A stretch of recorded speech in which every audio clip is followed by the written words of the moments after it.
Villagers. Villagers are pretty lit. You can trade with them. You can... Well, actually that's about it. Oh, and you can also steal their hard-earned work just to spend it on a pickaxe and press Q while next to lava. One. Bruh. Either way, villagers have their fair share when it comes to Minecraft gameplay. So today, I decided to be the bigger man, get out of my bed, and make this video. Tier listing all the different villagers and spreading some light on the things that villagers do best.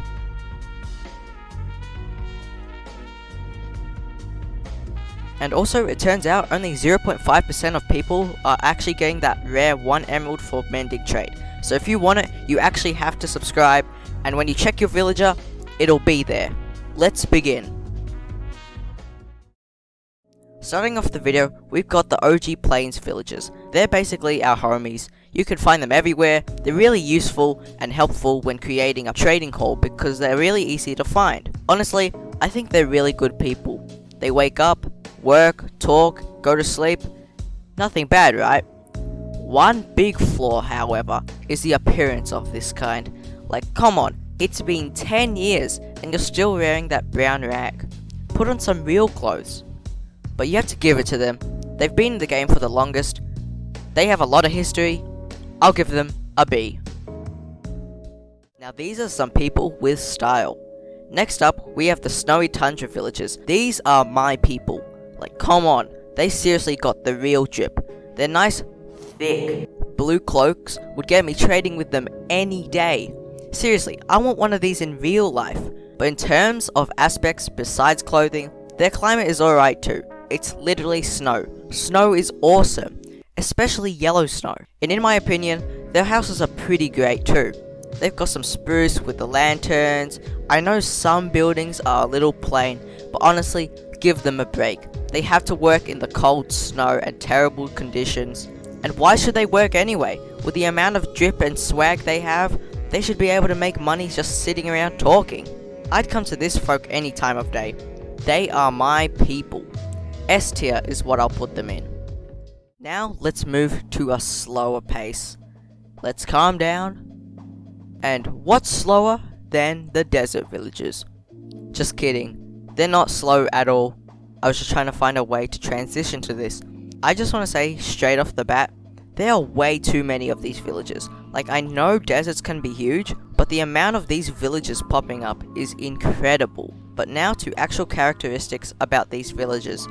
They have pretty appropriate clothing to their lifestyle and climate. With the boiling sun in their faces all day, it would be terrible, absolutely terrible, to wear the same kind of clothing as the Snowy Tundra villagers. Their houses are pretty cool too, mainly out of sandstone and a bit of terracotta, using all the resources at their hands. These guys are cool. They obviously have it all under control in the weather, so I'll give them a B, next to the original villagers. Now back to clothing. If the blue snowy coat wasn't in the game, the Savanna Villagers would definitely take the lead in clothing. I don't know exactly what it's supposed to be, whether it's supposed to be a shirt or a jumper, but either way, it looks great, so they're obviously doing something right. I actually really like the architecture of these people's homes.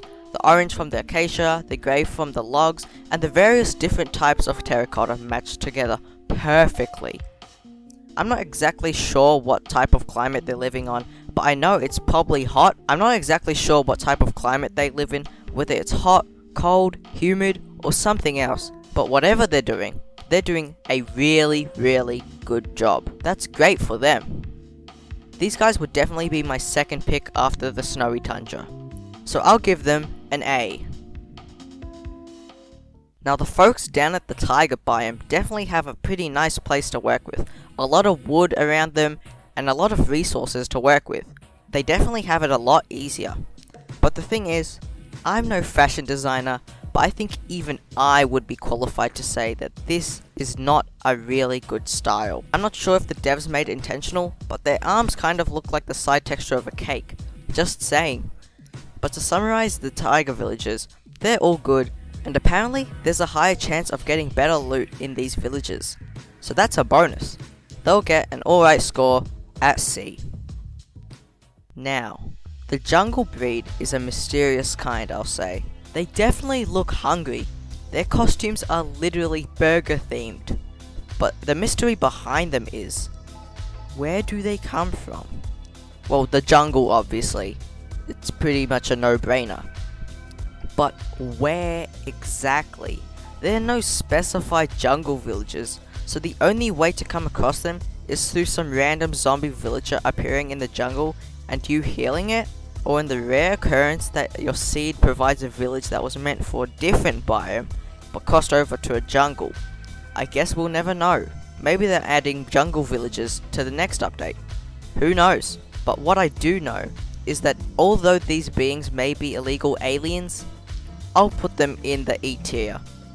Mainly because they're too lazy to build villages. And lucky last, we have the swamp villagers. They're basically in the same boat as the jungle villagers. They also have no confirmed villagers.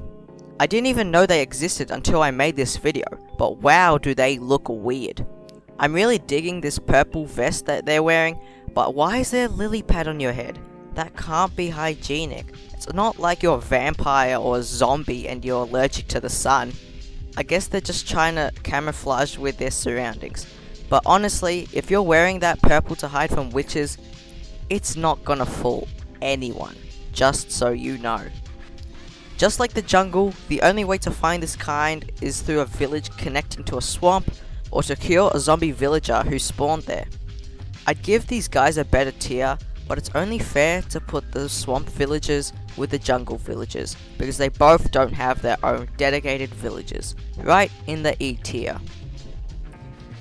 And that's all the villager types in a tier list. This video is really just made to push out some extra content, but if you managed to sit through the entire video, you got some real dedication. Go ahead and like the video if you haven't already, because it helps let YouTube know to tell more people to watch me and waste their time too.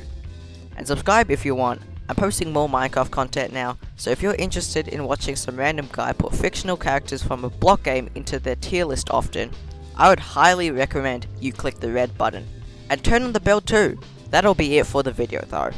I hope I didn't hurt any villagers' feelings while making this video. You know I like all villagers equally, but you know I gotta love the snowy Tundra village. Okay, I'll stop.